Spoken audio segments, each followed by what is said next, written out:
You don't have to lose someone to feel grief.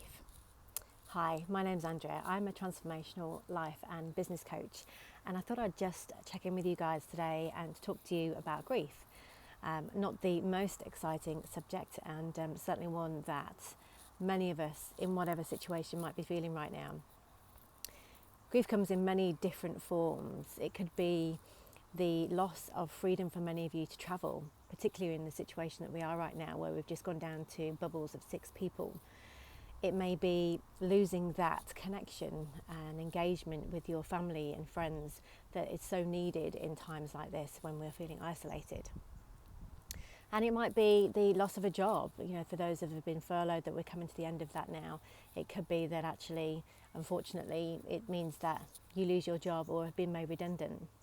And also for many of us, it could be actually losing somebody where, as we say this, I am just coming to the end of a week where I am celebrating the life of my mother after losing her 8 years ago.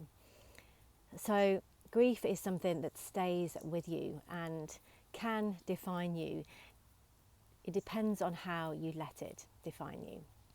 So I wanted to just give you a few tips of how we deal with grief, or how I dealt with grief, which wasn't great, to be honest with you, but a massive learning curve for me. As I said, I lost my mum over 8 years ago, and learned a lot of things, what you should do and what not to do. I won't share those with you right now, but I will share some quick hints and tips of what helped me through. So number one is to cry. Sounds really simple, but for many of us, crying is something that doesn't come naturally or easily. Certainly for me, I found it quite difficult, but when I did cry, it really helped. Crying is a massive release and a great way to just get all the anxiety and tension out of your body. So if you can cry, shout, scream, punch a pillow, anything, just to get those feelings of anxiety and frustrations out of you. But only for 5 minutes. 5 minutes, you say? Yep, 5 minutes. So we have a 5-minute rule. And that rule is, you're never going to change it. What's happened has happened, and it's not going to change. And that's really difficult to hear in the first throes of grief and mourning. But that's a reality. So you have 5 minutes to mourn that. And granted, that 5 minutes may have to be 5 minutes every day until you come to terms with what's happened. But 5 minutes is all you get. Cry, cry, cry, scream, scream, scream, shout, shout, shout, until your 5 minutes is up. And number 2, talk to somebody. Anybody. You may not want to talk to anybody. You may not feel like talking to somebody, but do. For many of you, you will have friends and family that will be concerned about you, and you may not want to trouble them with your woes. But believe me, having friends around you and family that are there for you, even when you don't think you need them, you do. My friends saved my life, and I'm truly, truly grateful for that. And like I said, I never really felt that I needed them until I needed them. And number 3, move.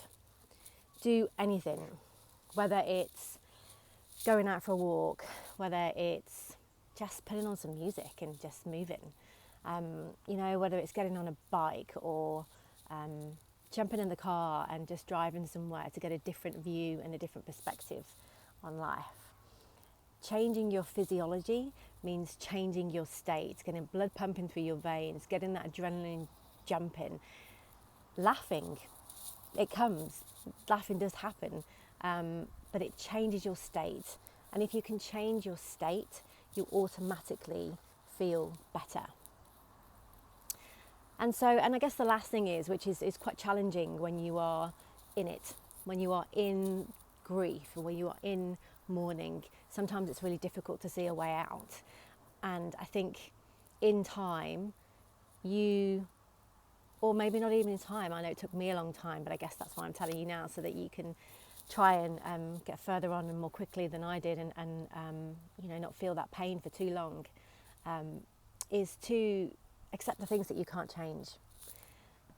That's very challenging in itself, but it's, again, true. If we go back to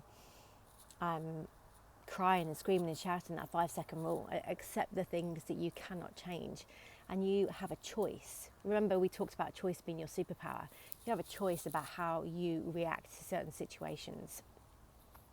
So that would be my last part of advice, is it might take a while, but accept the things that you can't change and choose how you react to situations. You have that choice of how you react. And so what I probably want to end with here is that the events of our lives don't control our lives. Our decisions do. So I'll just say that again. The events of our lives don't control our lives, but our decisions do. So think about how you react to these decisions. Think about what you can do to get yourself out of a state that you're in of grief and mourning, even if it's for a minute, because a minute becomes 2, 2 minutes becomes 5 and 10 and half an hour and an hour, a day, and it builds and it builds and it builds, and your resilience becomes stronger. So that's your Friday takeaway. I hope it's not too challenging, and I hope for many of you that are struggling at this time or have lost somebody, then my condolences are with you, but stay strong, and I hope this video helps in some way.